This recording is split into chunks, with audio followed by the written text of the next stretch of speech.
Then I'll go that way. I think you should. Okay, we ready? Well, good morning. Today we're here to raise awareness about fentanyl, a powerful synthetic opioid that's 50 times stronger than heroin and up to 10 times stronger than morphine, and the leading cause of overdose deaths in America. According to CDC's National Center for Human Statistics, 107,622 deaths occurred last year in the United States due to drug overdose. More than 71,000 of those deaths were caused by fentanyl, and that's more than gun and auto-related deaths combined during that same time. 2021 marked the first time that overdose deaths surpassed the 100,000 mark in a single year, but the numbers have been rising exponentially over the last few years. 2020 saw the largest increase of overdose deaths in a single year, 30% more than a year before. While the rapid increase of drug overdoses and deaths since 2020 is largely attributed to the pandemic, the effects that lockdown, social isolation, and financial hardships had on individuals, the surge of illegal drug trafficking at our nation's southern border since policy changes were enacted by the Biden administration 18 months ago is undeniably fueling the fentanyl crisis, and it's resulting in the overdose epidemic. According to the U.S. Drug Enforcement Administration, illicit fentanyl is primarily manufactured in China and Mexico, smuggled into the U.S. through the Mexican border, and quickly trafficked nationwide, where it's infiltrating our neighborhoods and threatening the lives of our children, even in Iowa. Fentanyl is here, and the threat is real. In our major metro areas and in our small towns, no community is immune. Just 2 weeks ago, 5 residents of Cass County were arrested on federal indictments of conspiracy to distribute fentanyl after a 6-month investigation into overdose deaths in Cass and Shelby counties uncovered a fentanyl distribution ring in western Iowa and eastern Nebraska. Even though Iowa maintains one of the nation's lowest drug overdose death rates, we're experiencing the same trend that's playing out across the country. The Iowa Department of Health and Human Services reports a 34% increase in drug overdose deaths since 2019, from 350 total deaths to 470. And this includes a 64% increase in overdose deaths caused by opioids and a 120% increase in drug overdose deaths involving young Iowans under the age of 25. Last year, illicit fentanyl was implicated in 83% of all Iowa opioid-related overdose deaths, compared to 31% just 5 years ago. In a few minutes, you're going to hear the cold, hard facts about fentanyl in Iowa from the Office of Drug Control Policy, the Department of Public Safety, and the State Medical Examiner.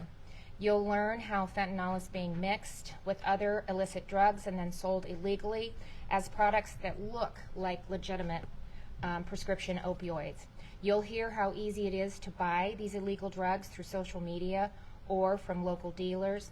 You'll understand the deadly nature of fentanyl, even in small doses. Just one pill can kill. And you'll get simple tips to help prevent someone you love from becoming a victim of this horrible crime. But first, I think that it's important to put a name and a face to the crisis, to know one of its innocent victims, and to feel the magnitude of a family's loss. For that, I want to thank Derek and Kathy Kidd for their courage and their willingness to share the story of their son, Sebastian. Derek? Thank you.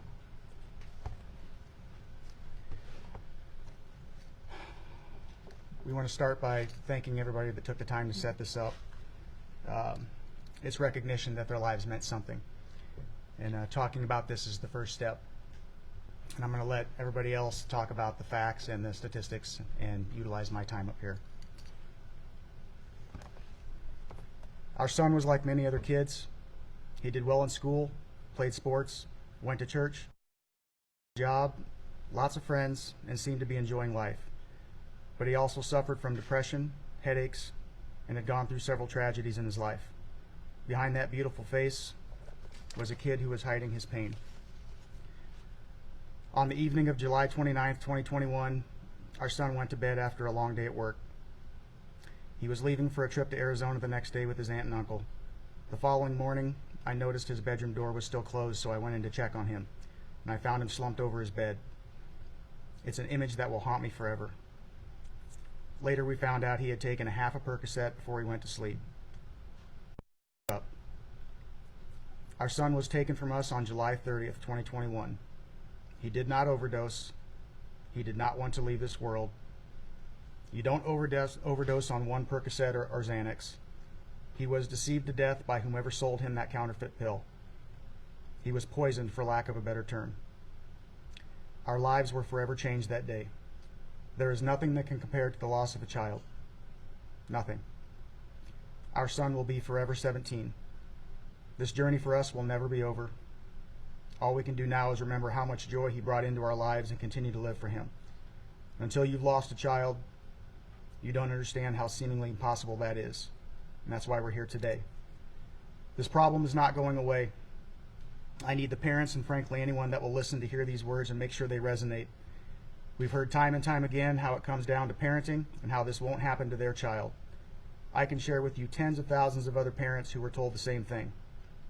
I know we all think we are going to be better parents than ours were and that our kids are going to follow our rules, but I want you to think back to when you were a teenager. At some point in time, all kids defy their parents. Whether they stay out a little too late, lie about where they're going, try smoking, alcohol, sex, or anything else, they will always test the boundaries and we don't always know about it. I'm sure most everyone that has a teenager now has probably told them not to text and drive, and I'm willing to bet most of them have. Kids don't listen. Statistics show the majority of high school kids have tried vaping or alcohol. Many parents don't even realize they're doing this. These pills or other drugs are no different. We live in different times. These counterfeit pills are becoming more and more popular. They are easy to hide, easy to purchase, and are very seldom detected by parents. Kids are taking them for a multitude of reasons, including physical or emotional trauma, depression, anxiety, physical pain from surgeries, peer pressure, or just experimentation. Again, I ask you to remember when you were a teenager. Did you do everything your parents told you to do or not to do? Kids think they're invincible. They are naive, and they are trusting. They trust their friends over their parents more often than not. One bad day, one bad moment, one bad decision is all it takes. Please don't look at someone that has lost a child and think, that won't happen to my kid. It does not discriminate. It doesn't matter what demographic you are from. It doesn't matter who your parents are. Trust me when I tell you, you don't want to feel this pain. It never goes away. You don't want to wake up and find your child's lifeless body in their bedroom. And the last thing you want to do is to question what you did or didn't do as a parent. I'm asking you to take these words to heart. Educate yourself and your kids.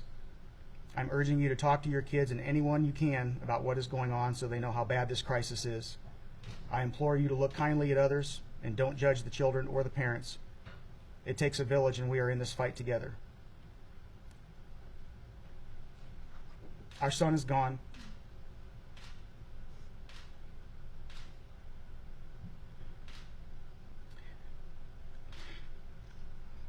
We will never get to see or hold him again. But my family and I, and tens of thousands of other families across the fight for you, for your kids, and for all the kids out there. We will not let our children die in vain.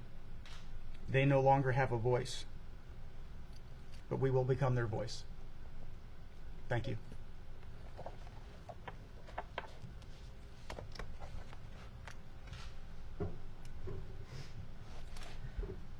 Thank you, Derek. There just are not words to describe how sorry we are for the loss that your family has gone through. But I can't tell you how much I appreciate, and Iowans appreciate, your bravery in coming here today to tell your story, to help maybe save another son or daughter. Thank you.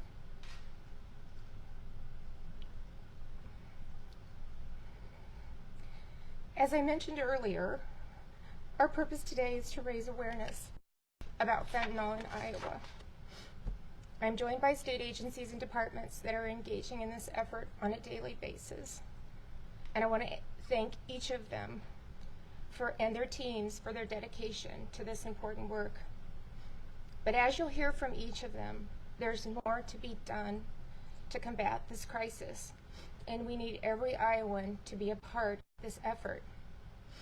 So first we're going to hear from Susie Scher from the Office of Drug Control Policy, and Susie's going to address the prevalence of fentanyl in Iowa and how each of us can play a role in reducing that threat. Susie?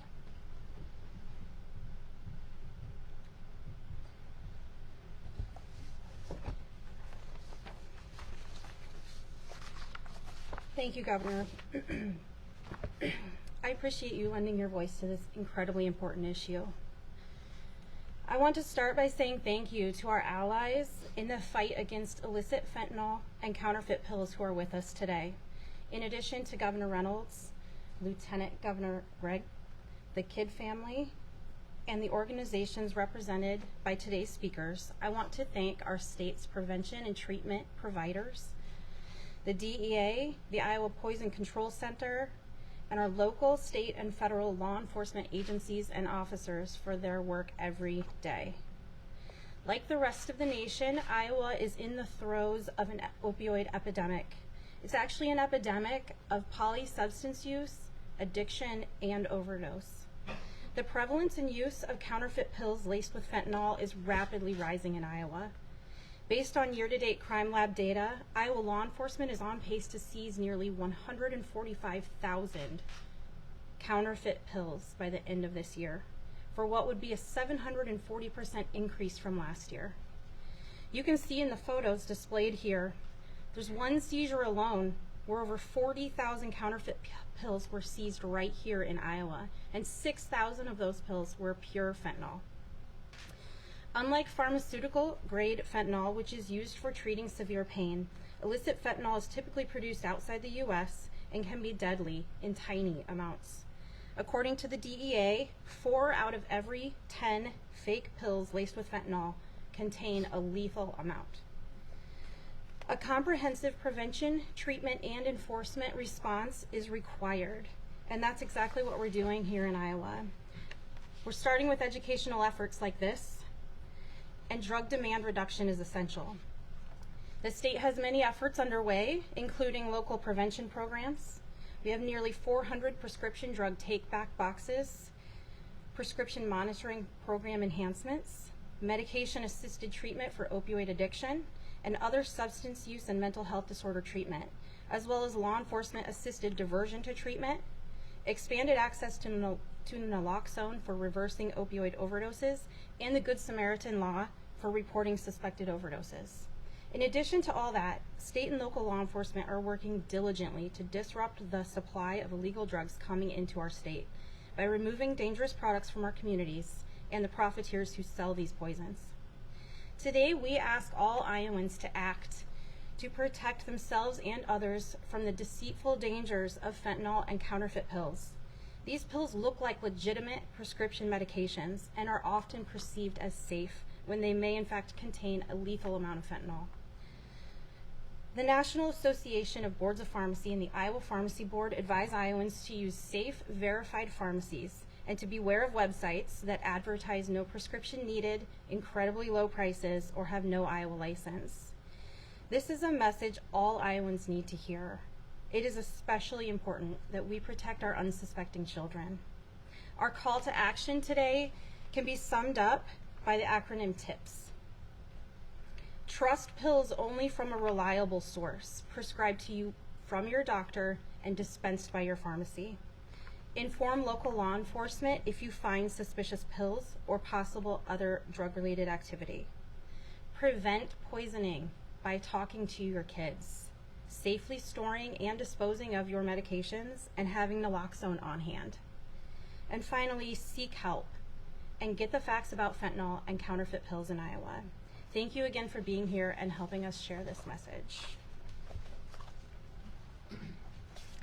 Thank you, Susie. You know, law enforcement also plays a critical role in stopping these drugs from getting into the hands of Iowans by identifying criminal distribution networks and bringing them to justice. Here to provide more information about the activity in Iowa is Steve Baines, Commissioner of the Department of Public Safety. Steve.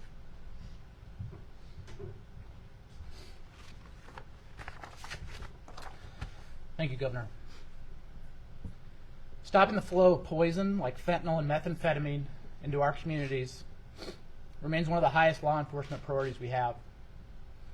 Those that claim that drug trafficking is a nonviolent offense ignores the grim reality of addiction and the overdose deaths plaguing Iowa. I was a drug prosecutor for 15 years, and now as the Commissioner of the Iowa Department of Public Safety, I have heard time and again from suffering individuals that they would not wish their addiction on their worst enemy. I've talked to folks that told me that recovering from a gunshot wound is easier than recovering from an opioid addiction. Their little boy was taken from them. They're right. He didn't overdose.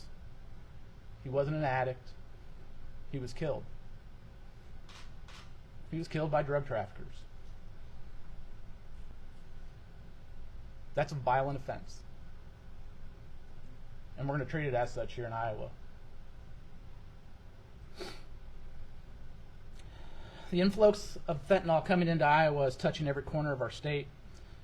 Both urban and rural communities are reeling as these highly addictive and deadly opioids are being mass marketed and falsely branded as prescription pain medications like Percocet or Oxycontin.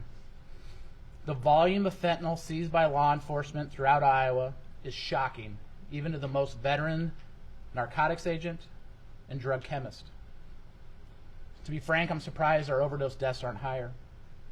To put that concern into context, in 2021, the DCI's Criminalistics Laboratory analyzed 17,163 fentanyl pills disguised as prescription drugs. 6 months of 2022, that number has quadrupled. 70,556 fentanyl pills. 70,000 described as prescription drugs. Seizures keep piling up, and there's little sign of it stopping. As just last week in central Iowa, police seized another 5,000 suspected fentanyl pills. As you can see, the fentanyl problem is real. It's in your neighborhoods, it's affordable, and it's plentiful. And there are irreversible consequences for unsuspecting Iowans. Drug traffickers, predominantly from Mexico, are using makeshift pill mills to turn fentanyl powder into pills that have the color and markings of prescription pills. As you can see from the photos here today, the pill presses used by the cartels can create nearly flawless reproductions of common prescription. As a result, even our own agents are now trained to treat every prescription pill they encounter like it contains fentanyl. If our seasoned narcotics agents and our chemists can't tell the difference, the public certainly shouldn't be expected to. According to the Drug Enforcement Administration, 2 milligrams of fentanyl can be lethal, depending on body size and tolerance. For comparison purposes, the tiny granules you see on the lead of the number 2 pencil in the photo to my right represents a lethal dose and can stop a beating heart. The Drug Enforcement Administration has found that 4 out of every 10 counterfeit pills submitted to their lab contains a lethal dose. If we apply that data point to Iowa, more than 28,000 lethal doses of fentanyl have been seized in the first 6 months alone. We are truly at the point that anyone taking one of these pills is playing a deadly game of Russian roulette. Here in Iowa, our Division of Narcotics Enforcement is intensifying our efforts to dismantle fentanyl trafficking networks using data-driven strategies to identify and address problems as they arise throughout Iowa. We are using intelligence information, reports from law enforcement, and public health information to drive our efforts. An example of this strategy's effectiveness can be seen in the recent federal indictment of 6 Cass County residents for conspiracy to distribute fentanyl after a series of overdoses rocked Cass and Shelby counties. In the span of just a few months, those 2 small rural counties had 5 fentanyl overdoses, 2 of which were fatal. Agents further learned that distribution of naloxone in those small counties had risen sharply. Once the size and the scope of the problem became apparent, state, federal, and local law enforcement from both Iowa and Nebraska initiated a proactive and targeted investigation designed to root out the source of these overdoses. It took 6 months of diligence and hard work, but the efforts of law enforcement paid off in June when a federal grand jury handed down 6 indictments.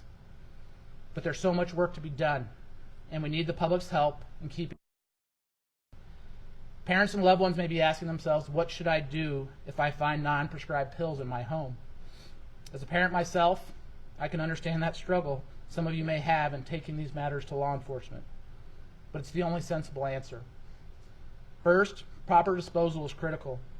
Fentanyl is so potent that the risk of inadvertent exposure by an untrained professional is truly life-threatening. Additionally, the method of disposal is important. Please do not take it upon yourselves to flush pills down the toilet, because in doing so you contaminate our water supply. Finally, it's imperative that our agents and chemists have an opportunity to analyze those pills and attempt to trace them back to their origin. We often see what we commonly call hot batches in communities. A hot batch is an influx of pills from a single source whose fentanyl content is unusually high. When that occurs, we often see clusters of overdose deaths in those communities. The quicker we can identify a hot batch has made its way into a community, the quicker we can alert health officials, educate the public, and begin enforcement action designed to stop its deadly effects. We would also encourage citizens to call our Narcotics Tip Hotline to report suspected drug activity. Every tip that comes into the hotline that is submitted to us via anonymous email is distributed to one of our 17 field offices throughout the state. You can email us at dneinfo@dps.state.ia or call our 1-800 number at 1-800-532-0052. It's my sincere hope that after hearing from everyone today, Iowans will have a greater understanding and appreciation for the pervasiveness and dangers of fentanyl and how we can all play a role in stopping the epidemic. Thank you. Thank you, Steve. Now I'd like to introduce Dr. Dennis Klein, the state medical examiner, to explain why illicit fentanyl is so deadly. Dr. Klein. Thank you, Governor. I would like to take this opportunity to thank Commissioner Baines and Director Woolery for their work in public safety that keeps medical examiners aware of the prevalence of fentanyl and in our community, and for bringing them so that we can improve public safety and welfare for all our citizens in our communities. And I want to thank Governor Reynolds for highlighting this important health and safety concern, as well as her administration's support in addressing this issue. As the state medical examiner, my role, in addition to doing autopsies, is to track medical issues that could significantly affect public health and public safety in our communities. As we have heard eloquently today, there has been an obvious increase in the number of deaths related to fentanyl throughout Iowa. We have confirmed through our investigations in the medical examiner work that there is an upward proportional trend of deaths caused solely by fentanyl, as well as fentanyl combined with other legal and illegal drugs. This increase is occurring across the age spectrum, including those younger than 24 and individuals older than 55. A majority of these deaths, we must remember, were determined to be accidental. The person did not intend to harm themselves. The person did not intend to die. We determine that these are accidents and these are causes of death through a very rigorous process of investigating the scene, talking with families, medical care providers, performing autopsies, and doing toxicology testing. The medical examiner, utilizing these toxicology tests, provide the types and concentrations of these drugs, and that's used to interpret with the other findings from investigation and autopsy to arrive at the cause of death, and finally to determine the classification death or the manner of death, which we have clearly defined and identified as accidental in majority of these cases. Fentanyl and other synthetic opioids are commonly found in our offices. The testing has shown, however, that when individuals take even small quantities, these drugs wind up being in deadly concentrations. How is fentanyl harmful? Well, fentanyl, like many of the opioids, bind to receptors in the brain that cause depression of the drive to breathe. And so the person slowly stops breathing, and that leads to death, depriving the brain and the body of essential oxygen to continue life. Now, we've heard a lot of talk about naloxone, and naloxone is one of those rescue drugs that works by binding to the same molecular receptors on the brain that opioids, including fentanyl, also bind to. By competing for those receptors, naloxone can counteract the effects of these opioids and rescue the person and allow them to start breathing. The problem, however, is the potency of fentanyl. As we have heard, fentanyl has 50 to 100 times the potency of morphine, a danger to the user as well as to the people who try to rescue the person. And what we've seen is that when you try to rescue someone who is overdosed on fentanyl, is that where it used to take maybe one dose of naloxone, it's taking multiple doses. Additionally, naloxone works for about a half hour. After that, the effects of naloxone start to wane, and the effects and the deadly effects of fentanyl can return, and the person stops breathing, and that can lead to death. Now, despite the majority of fentanyl-related deaths being accidents, what we have seen at the State Medical Examiner's Office is actually an increase in the number of cases with high concentrations of fentanyl, considerably higher than what we've seen in years past. These concentrations can be sometimes 10 times more than what would be considered the lethal dose of fentanyl. And this is obviously higher than what we've seen in years past. This leads me to believe that the doses people are taking now have increased. And in many cases, people are unaware of the doses that they're actually taking, and in some cases may even be unaware that they're even taking fentanyl with deadly consequences. In cases performed at the State Medical Examiner's Office, over the past 3 years, we have performed about 11 to 15% of our cases are due to drug-related deaths. To demonstrate the impact of fentanyl to the cases that we've investigated at the State Medical Examiner's Office, in 2018, fentanyl was related to approximately 23% of our drug-related deaths. That number doubled in just 2 years to over 46% of our cases. So this says that the increase in prevalence in higher doses of these drugs that we have seen at the state medical examiner's office are a reasonable reflection of the significant impact that fentanyl has on unintentional deaths in Iowa. And this is a significant public health concern for all our communities. Thank you.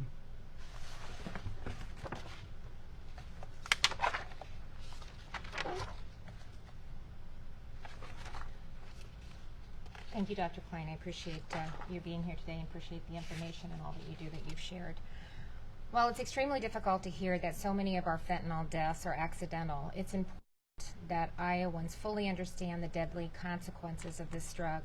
So it's my hope that by raising awareness, we'll see a decrease in these overall deaths. If the information we've shared today scares you, it should. As a grandmother of young teens and preteens, it terrifies me. I'm urging parents to talk to your children about this topic openly and often.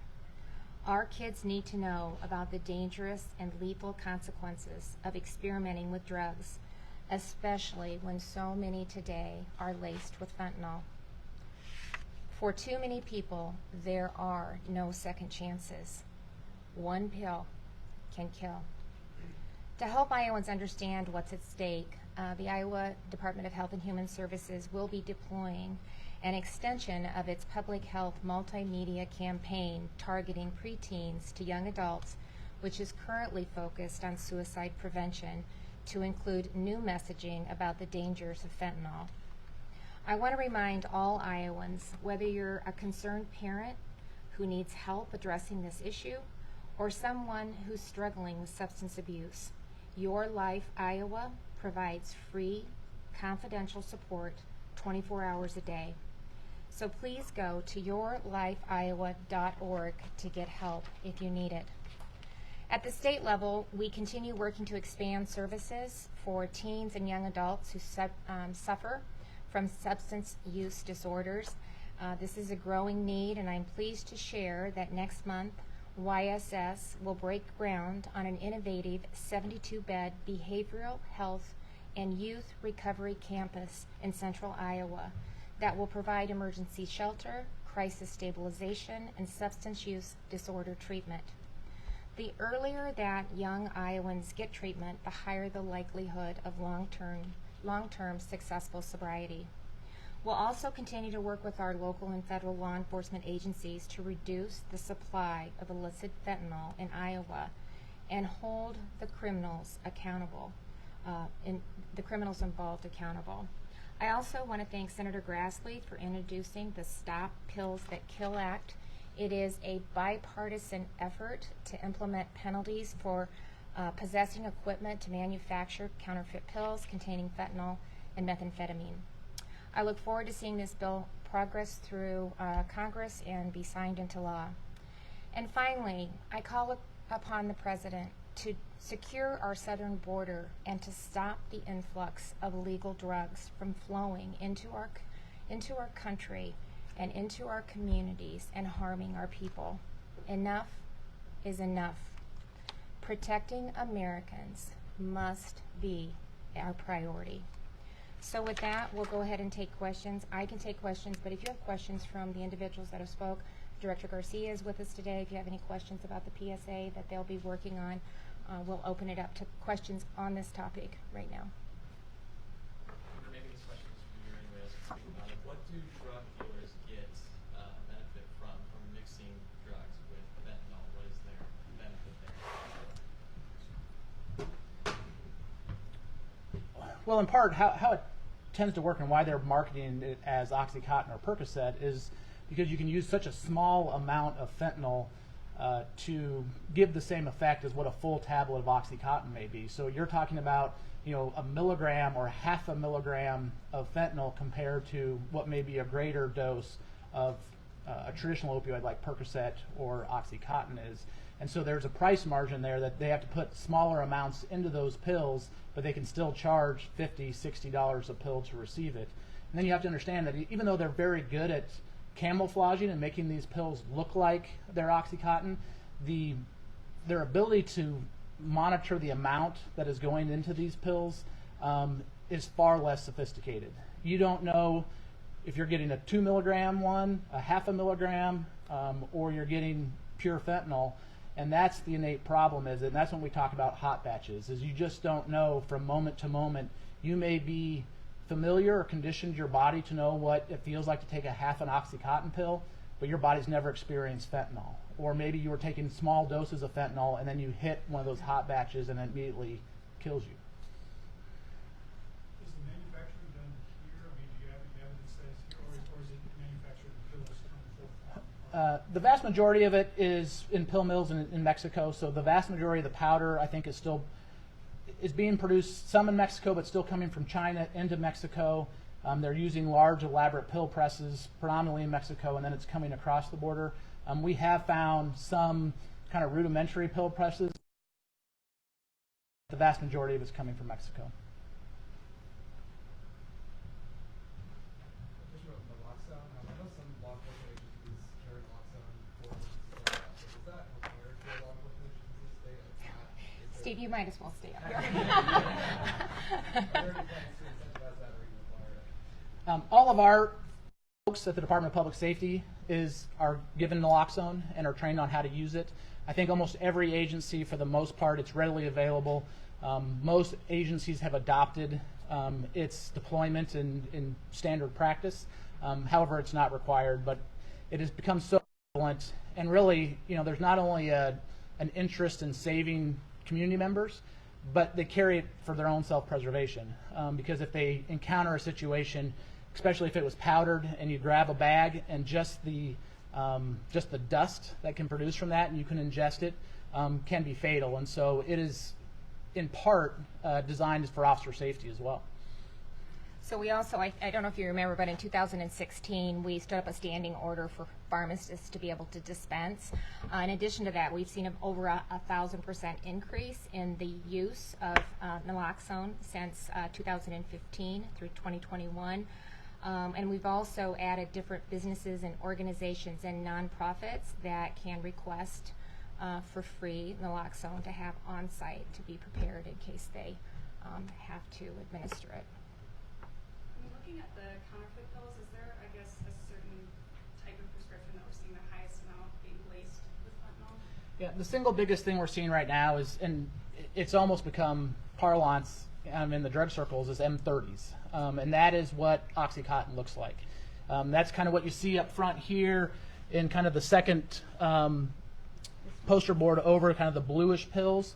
So they're smaller blue pills. They're marked with M30, and that's actually the pharmaceutical markings for OxyContin. And so the vast majority of what we're seeing right now and the vast majority of the seizures have appeared to be OxyContin. They're stamped blue, roughly the same size, and have M30 inscribed on them. Is there a way to find out, I mean, if someone's taking this, do they know that they're ODing? Is there a training that you can give to people that they would know that they're... Yeah, so the question was, is there a way to know if someone is overdosing? So really the triad for fentanyl and a lot of opioids, one is that they start to lose their level of consciousness, their eyes will become pinpoint, and then eventually their breathing will start to slow down.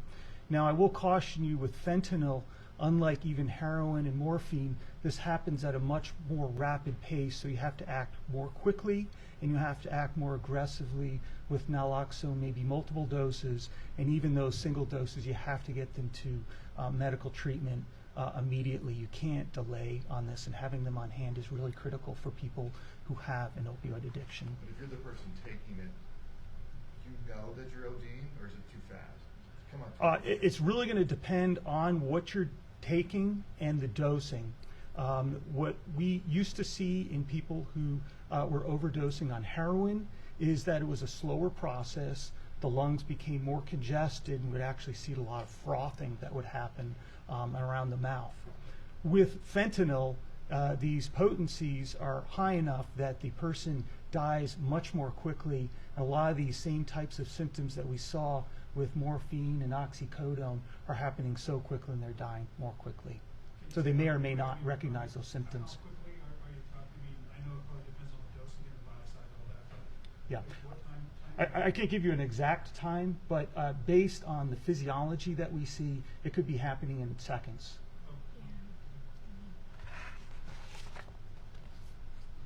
Is there any kind of information campaign tailored for schools, high schools, colleges? You know, we talked to the parents about that, and you know, I don't know if it's part of the health curriculum, but we're going to look into that and make sure that there is. So it's, are you aware of anything? I mean, just the camp, well, but not through the schools. Not through schools. Yeah, so that we got to ask. We talked about that earlier, and it's something that I said that we would definitely look into, and see if that can't be a component of health curriculum. If not, we should be. We can't.